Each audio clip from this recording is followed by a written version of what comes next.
A district court judge has ruled there is enough evidence to move to trial in the case of an APD sergeant involved in a fatal crash back in February. He made that decision late this afternoon after hearing testimony at a preliminary hearing, including testimony from a key witness who had not said anything in public until now. News 13's Gabrielle Burkhart is live in the Newsplex with that. Gabby?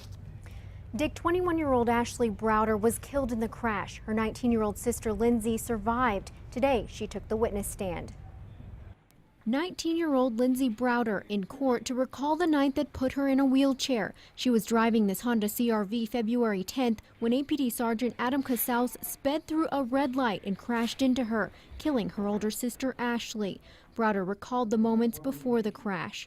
I was going to take her back to our parents' house. Browder says her sister had called her for a ride home from a downtown nightclub. She says Ashley didn't want to drive since she'd been drinking. She knew to always call me and I'd pick her up no matter what time of night. Investigators say Browder was going roughly 40 miles an hour when Casaus smashed into the passenger side of their car with his police SUV, going roughly 64 miles an hour. And the last thing I remember is just going through the green light at the intersection right before the crosswalk, and then I don't remember anything until the hospital. At the time, Casaus was off duty, telling investigators he was following a suspected drunk driver. There's no dispatch logs to prove that. Casaus says he put his lights and siren on to pass the intersection, but Lindsay and other witnesses called to the stand say they didn't hear one.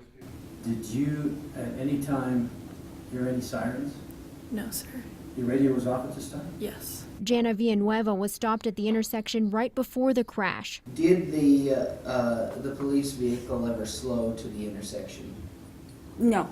She too says she didn't hear a siren. Michael Marthy says he was driving behind Casaus at the time. I distinctly remember finding it curious that, no brake lights had come on. There was really no yielding going into the red light there at the intersection. Each testimony was enough for the judge to decide Casaus should face trial for the crash.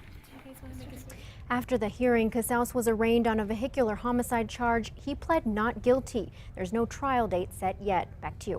All right, Gabrielle, Casaus has to turn himself into the jail for booking by Friday. APD has not said if he will be fired. In the past, the chief has said officers indicted for felonies will be fired. Today's decision by the judge is equivalent to a grand jury indictment.